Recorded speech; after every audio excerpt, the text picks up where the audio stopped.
I can make 1,000 products by hand a day. I called a friend to come and help me. She had a small business that she was doing like shea butter and body balms. And I said, yo, can you help me? She said, yeah. Do you know what? Someone put an order in to me for 50. And I tried to do it. I got to 5 and I was like, oh, can't be bothered.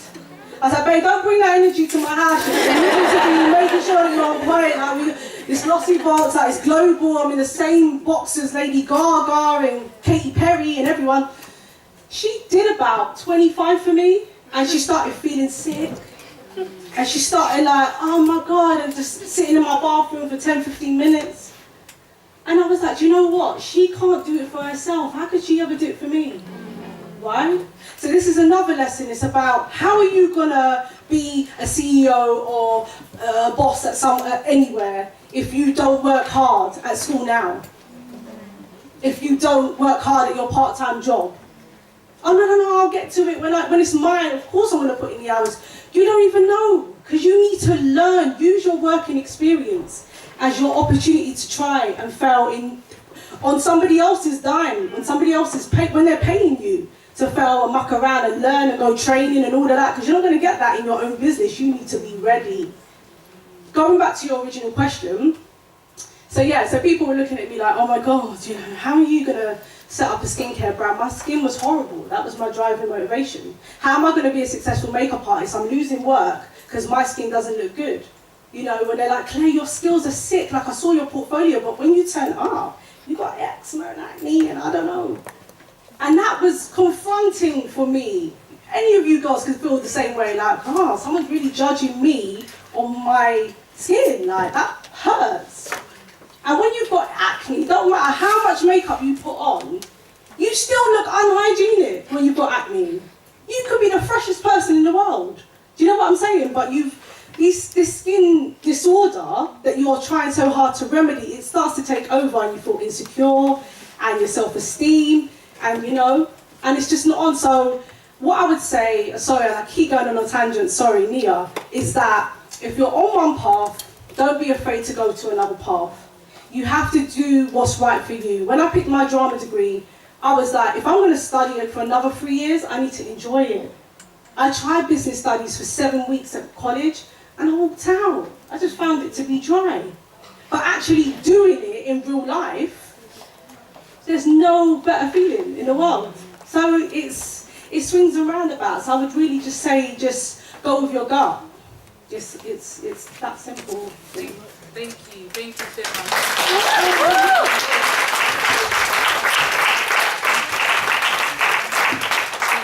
So if you need to leave now, you can leave. I am going to leave something. Yeah. Thank you so much. And can we start with you, Hope? Yeah, sure.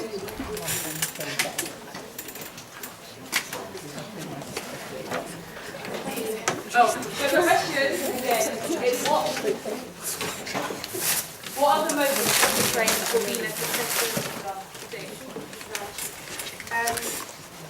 Well, when I was looking through the questions that you sent through to me and I was thinking about this, I feel like there's so many qualities that make a rounded, amazing female leader. But the number one thing that stands out to me is integrity. I feel like you have to have integrity in everything that you do. And by that I mean having a set of values and moral principles that you live by regardless, wherever you are, however high you get, however successful you are, you have to have that point that you go back to whatever you do, because I think it's so important. And I know you wanted like personal experiences and stories. So the first time that this quality really became apparent to me was when I was at university. So I was chairing the student union campaign for racial awareness and equality at Oxford. And that was a huge responsibility. So that was a huge responsibility, and it was like a really stressful year for me. And during that year, we actually compiled an amazing research report. It was called 100 Voices, and it was gathering the experiences of black students at the university. And it was kind of tense because we had to work with like really senior officials and kind of bring those issues that we were having as black students to people who loved Oxford, like these people who had studied there, went back there, like were teaching there as well. Like it was a huge thing. So I kind of became kind of the face for that alongside like my partner. And there was a time where a particularly like sensitive story broke in the media. And obviously, like if you get the name Oxford, it will hype it up even more. So like loads of like the different newspapers were covering it and whatnot.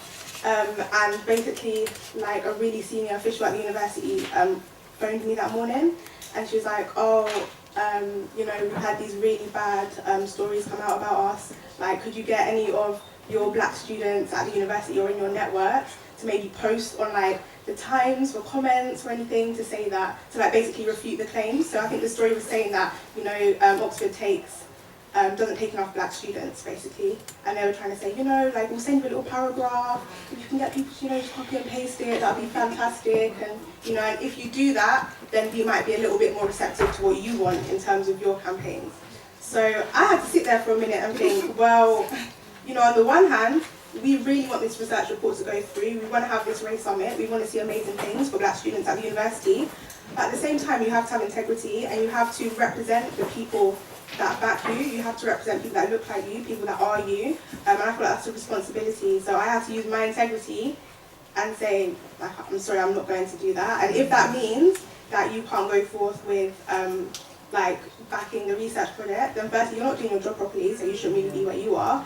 And secondly, I know that this needs to happen at this university and students will back it in the future. So even if it doesn't happen during my time as like chair, it will happen eventually. But I'm not going to sacrifice kind of my moral principles or anything, because I just feel like there's so much emphasis on like image and hype in terms of being a leader, especially in like this social media environment. Like it's very easy to like create an image for yourself that people look up to, but I feel like that isn't success. Like success is in substance, not an image. So even if like the research report didn't go through and it wasn't successful and people were blaming me, at least I could walk away with my head held high, knowing that I did the right thing. So I just feel like integrity at all times, and you can never, you're always successful if you have integrity, basically, always, because that comes from within. Success doesn't come from, you know, external views or opinions, what people see of you. So I think integrity is a huge, huge factor.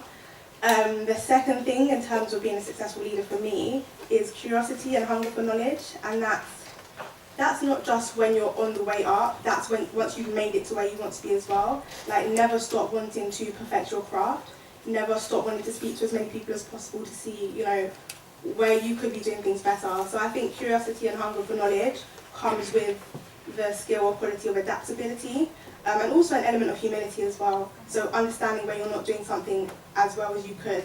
I feel like university was also a really big time for me in terms of gaining the opportunity to be more humble in a sense, and to not see it, like not having to see my qualities or my strengths as just absolute. There are always areas where you can improve. And it's really interesting actually, because at the moment I'm working on a startup, a tech startup. It's something that I had no idea about before, so it's like really exciting for me. And a couple of weeks ago I had an interview, not an interview, but like a meeting with a potential investor, which was really good. And I remember him just firing all of these questions at me, like, you know, how are you going to monetize this? How are you going to do this? Like, what's your year plan or whatever? And he kept saying stuff like, oh, you know, don't be offended. Like, don't be offended. I hope you're not offended by what I'm saying, etc., etc. And I just had to stop him, and I was like, you can't actually offend me. Like, this is a product that I really want to see be successful. Any criticism that you give me, I'll take it. I'll develop, I'll adapt it, and I'll come back to you with an amazing product. So you actually can't offend me. Like, you actually can't. Either you've given me room to grow, or like I don't take it on. Like, if I don't think that it's actually founded or based in something like solid. So yeah, don't be offended. Like, always be willing to grow. Always be willing to just see where you can, learn as much as possible, really. And that doesn't have to be from books. I know that we've spoken a lot about like education and university and like degrees linked into your careers and whatnot. But you know, you don't have to grow just by like being in your books. Like, you can go to so many events. Like last month, I tried to go to a new like networking event every week, even if that's just through finding something on like Eventbrite or something. Like, you always meet someone amazing. Always take people's details. Always see where you can have a conversation and learn something that you didn't know about before. Something that you can, something obscure that you can learn, that you can perhaps put into a different area of what you do. Just meet people and be open, basically. Always want to grow, always stay hungry. That's the biggest thing for me. Nice. And Missy, do you want to? Oh, yeah, sure. Okay. Hi everyone, it's so nice to see so many beautiful, beautiful faces. And Victoria, thank you so much for having me, because honestly, when I heard that you were doing this, I was so honoured that you actually wanted me to be amongst such great people. So thank you so much. Before I even go into that, is it okay if I give like a mini introduction into myself? Okay, so because some people might be looking at me and thinking, who the hell is this girl? Like, who are you? So just that you know a little bit about me. My name is Nissi. I started out, started my story in East London. I've lived in East London my whole entire life, so shout out to anyone here from East London. Yeah, thank you. We're always in the building. Yes, I love it. Started my story in East London. I've been brought up there my entire life. I went to a state school in Stratford called Sarah Burnell Girls' School. Shout out to my girl over there, went to state school. Went to a state school in Stratford, Sarah Burnell. Wasn't the best. Now it's improving, but it wasn't exactly the best of schools. But, you know, I didn't let anything get in my way. I was always determined to kind of do well. After that, I went on to sixth form, which was an okay, better sixth form in Essex called Bill Sixth Form. After that, currently now, I'm studying at the University of Cambridge, studying English literature. Everything that I'm saying, by the way, is relevant. I have a reason as to why I'm saying it, so don't just think that I'm just saying it for the sake of saying it. Studying at the University of Cambridge, doing English, but alongside my academic career as well, I do a whole bunch of other things. So I do presenting, hosting, doing events, doing panels and talks, this kind of stuff. And I do YouTube as well, so I'm a YouTuber. Make sure you subscribe to my channel, guys. I had to plug myself there. And everything that I do essentially is about motivation and inspiration and helping people to see their full potential and to see that they are great no matter where they started from, just like you said, Victoria, which I think is something really, really important that I want every single one of you guys to take away from today. It does not matter what background you come from. It does not matter where you started. It does not matter what color you are. As long as you are determined to do well and to be successful, you will get to your destination. Yes, the journey might not be easy, it might be difficult, you might encounter a lot of setbacks and difficulties, but that's life. It's life. And I'm 20 years old, and in my 20 years of living, I've noticed that life comes with a whole load of hurdles and hardships and pain and suffering, so much of it. But regardless of all of that, we always have to look forward and to our end goal, which is why I love Claire as well. She was absolutely amazing. But yeah, so to kind of go on to the actual question that you asked, traits that make a successful leader, yeah? So the first trait that I would say that makes a successful leader is understanding. One thing that I think that everyone needs to remember is that you're working with human beings. And as I mentioned, in life, you get a lot of setbacks, you get a lot of things happening in other people's life. As Claire mentioned, you have no idea what is going on in someone's life. Someone could have lost someone yesterday, but is still coming up and turning up and smiling in your face and networking with you. Someone could have broken up with a girlfriend or a boyfriend last week, and yet is still showing up.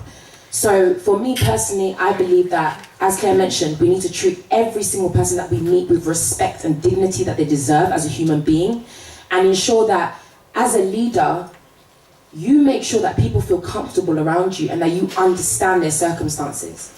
Understand that just like you, they have thoughts, feelings, emotions, and that they are there looking up at you, hoping that you will show them something, offer them something that is more than maybe other people can offer to them.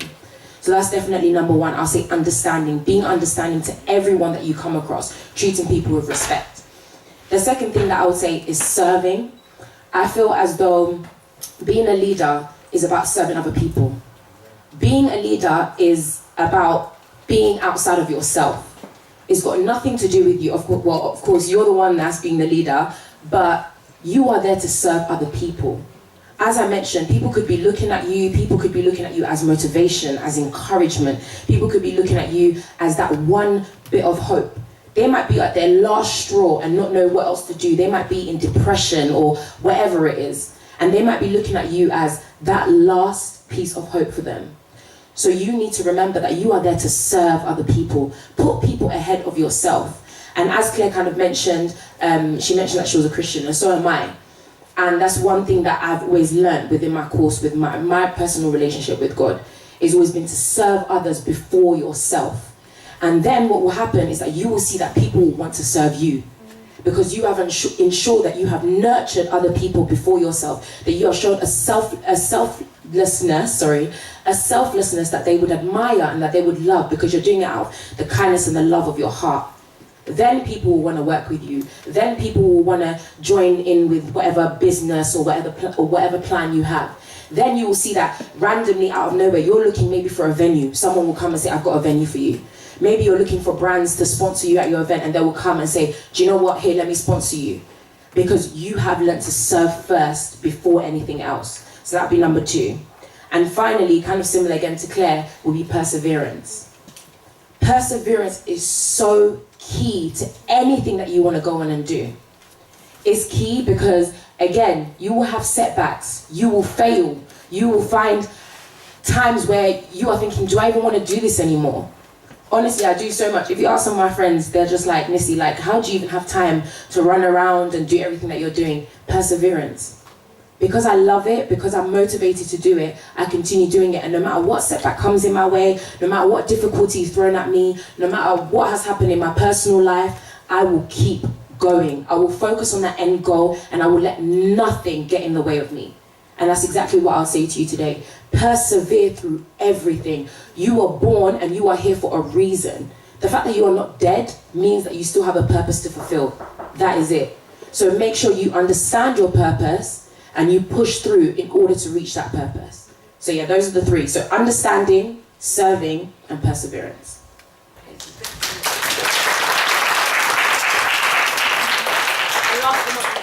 Yes, last but not least. Hi everyone, my name is Cynthia Yoon. I'm currently working as a management consultant at KPMG. I'm gonna kind of introduce myself, my story through one of the strengths that I think is really key to being a successful leader, which I think resonates throughout the panel today, which is perseverance, having that grit. So I was born in Korea and then I moved to the States when I was 11 or so, and I moved to an area where there weren't that many Asian people. They're just full of white people, and we were just this kind of interesting creature. And people just kept looking at us. This one person even stopped me and was like, are you an Asian? I was like, yes sir, I'm an Asian, Korean American to be more specific. And he's like, oh, all right, thanks. I don't know why people always need to kind of like validate their thoughts on who I am, and if who I am does not meet their expectations, and they just kind of get angry at me. They're like, no, I think you're Chinese. I'm like, I'm pretty sure I'm Korean American. They're like, no, are you sure? I'm like, yes, I'm pretty damn sure. And then seeing your parents not being able to speak English, they're new to the country, they can't really help you out, and you gotta be there to take care of your parents yourself, right, at age 11. And seeing them being yelled at, being looked down at by other people, that just like really frustrates you and makes you really angry. But what's important is that turning the anger into something positive, that energy to do something about it, to fight for awareness, racial equality, and so on. So I did a lot of work around that during high school and so on. And also after high school though, I mean, sometimes reality hits, right? Okay, I've done really well in school, but how am I gonna have money to go to college? You know, scholarship is pretty hard to get. How am I gonna go to college? So I actually thought about, you know what, whatever, I'll just work somewhere and support my parents. That's more important to me than, you know, me going off to college. Like Claire said, like, you know, sometimes you don't know if you are gonna really get a job after this. Is this really gonna be worth it? It's 4 years of education and lots of student debt. Is it really worth it? You know? But I don't know, sometimes like God works in mysterious ways, and I got scholarship from the Gates Foundation, Bill and Melinda Gates Foundation, to go to college. And that required me to search through so many different scholarships. I think I applied to like over 1,000 different ones. I mean, I didn't hear back from most of them, but one I heard back. And one that made such an integral impact in my life, because it was for students of college coming from low socioeconomic status whose parents have not gone to college before. And that community was so powerful for me. That scholarship didn't come with just the money for me to go to college and learn, but it connected me with so many other people who were like me. And that really inspired me and kept me going. And so my aspiration was to continue to work in that space, work for gender equality, and especially race, gender, socioeconomic poverty alleviation, and so on. And I went to Vietnam for 10 months to do a research on marriage migration of Vietnamese women to South Korea. And I went in there with this naive thought that I'm gonna change the world. I'm gonna bring this nationwide women's equality movement, poverty alleviation, and so on, and I failed miserably. I got hit by a car. I couldn't get injustice though, because it was driven by a rich Vietnamese boys in their Porsche Cayenne, and they were hitting everybody on the street.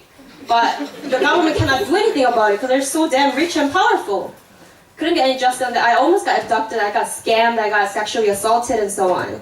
It was a really difficult moment, also a moment for me to actually recognize that, damn, I'm so lucky because I can just leave this country. And all this experience is actually, even though it was so hard, that actually enabled me to be able to empathize with other sexual assault survivors, right? So I then worked with the State Department to institute a system of support and education for the embassy and so on to, protect and support sexual assault victims. Because the Vietnamese embassy folks that we reached out to, because some of us did have various sexual assault experiences, and they were like, well, were you wearing long sleeves, and what were you doing? Were you walking late night by yourself? I'm like, are you serious? And you work for this embassy? How much cultural awareness and sensitivity do you have? Do you have any kind of education, understanding, empathy for what we're going through right now? Right, so, but anyway, that was difficult but also rewarding experience to connect with other people, and now many people who go through this Fulbright scholarship will have the system of support for them from the embassy. And then from then on, I also created an online campaign, a Korea chapter for Halabek. I don't know if you guys heard of Halabek. It's like anti-street harassment movement. It's global chapters, but there's one in London as well. So after that happened, I think my life is like full of interesting perseverance and so on stories. And working now at KPMG also comes with quite a few challenges. I mean, one client asked me, she was like, "What's that little Asian girl doing here?" And I was like, I have skills and knowledge, and that's why I'm here. And then even some of my colleagues who say, because in their mind, leaders and people who are capable are not me, right? So this one colleague of mine, this kind of ties into my next point on what it means to be a successful leader, which is to be an adaptive and inclusive leader. And this colleague was telling me Cynthia, that woman right there, she's Black British, and that's the only reason why she's a senior manager. You can replace her. And that really upset me because I am not going to be there because I'm this face of diversity, so this is what my colleague has called this other senior manager. I'm going to get there because of my own skills and my own abilities. And that's something that we need to keep thinking, right? And so I actually, after 2 years at KPMG, started my own team in capability, but in the beginning, nobody thought I was going to be able to do that. But you just gotta keep going, keep proving people wrong. It sucks that you have to prove people wrong, right? Why can't they just trust you, support you to begin with, right? But that's what we have to do, especially as BAME women. Kind of going off on tangent, but in KPMG we also have KPMG Network of Women, which is fantastic. But I had a conversation with BAME women, and we talked about how different the conversations around white feminism is compared to BAME feminism. How, if you think about voting rights and all that kind of stuff, people say, oh, gender equality, women's rights, women can vote. What women were able to vote? White women. Was it Black women? No. Was it Asian women? No. Right? And that story kind of continues to happen. If you look at the studies done on how D&I, diversity and inclusion policies, has helped women, it shows clearly that white women are the biggest benefactors of this. Black and Asian women, BAME women still have struggles because it's not just gender we're faced with, right? It's the intersectionality of our identity of being Black, Asian, and also women. But that's also why I think we need to push for our leaders to be adaptive leaders. And fortunately, I think that kind of conversation is happening more. Leaders who are not just white male and this stereotypical image of a leader, but somebody who is sensitive, somebody who understands and can really cater to the diversity of your team. If you guys want to read more about it, there's this adaptive leadership framework developed by Ronald Heifetz. He's from Harvard. So if you just put in the adaptive leadership framework Harvard, then you will be able to look at that. Yeah. So I think that's really key. And yeah, we have a lot of responsibility, I think, to change the narrative of what it means to be a leader. Another thing, I think Hope has already mentioned this, is about being intellectually curious, and I think that's what's really inspiring. The enthusiasm and energy that you have, but it's not about just being extroverted and speaking really loudly, but it's about the hard work, the energy for hard work, the energy for perseverance, the energy for constant intellectual curiosity and learning, and that's really important, I think. Just one more thing, if you are interested in there was a fantastic book. I haven't read it yet, but I only read a review or summary of it, and people say it's great, so I'm gonna say it's maybe great. So there's a book called Grit, G-R-I-T, The Power and Passion of Perseverance, and it's written by Angela Duckworth. So that's been talked about a lot recently, and that talks about how successful people and leaders, at the core of what they do is, what they have is the grit, the perseverance aspect, yeah. Okay, I think I'll end it there. Before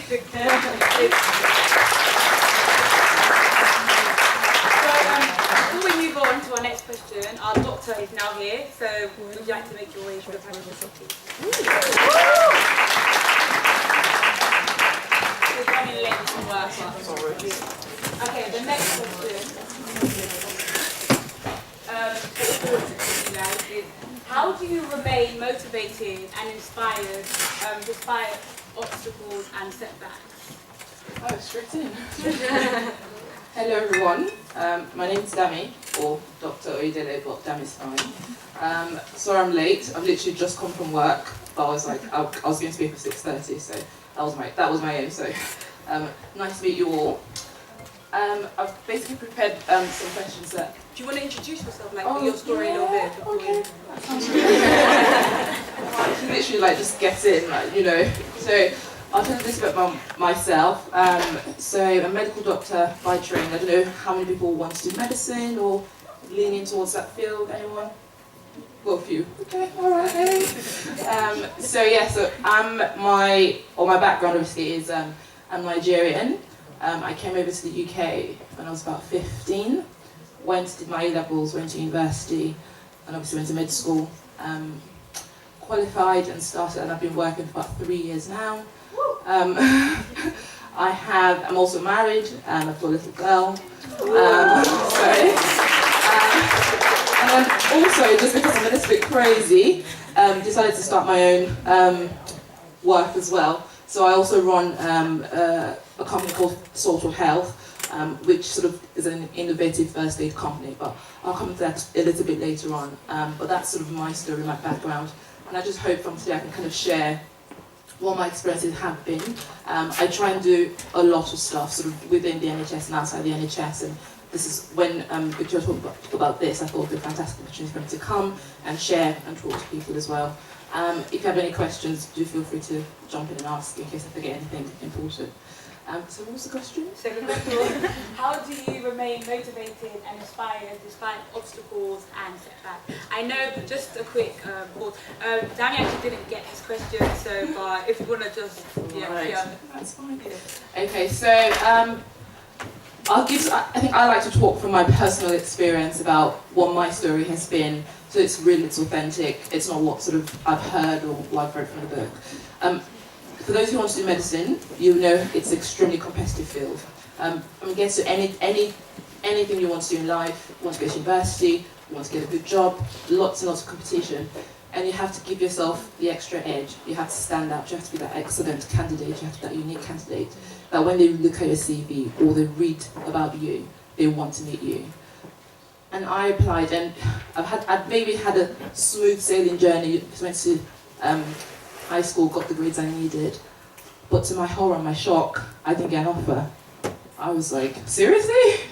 How is that possible? And I think that was the first sort of setback, or first sort of heavy knocking that I had taken. But looking back, I'm so grateful for that period because I clearly wasn't prepared. I thought I was ready, but obviously the examiners, the interviewers, the people who were talking to you could see that I wasn't ready for it. For me, I had to go back and ask myself, okay, do I really want to do medicine? Am I doing it because I think, okay, I've got the grades, or because everyone, my mom, my dad wants me to do it, or am I doing it because I want to help people? And it was that focus that kept me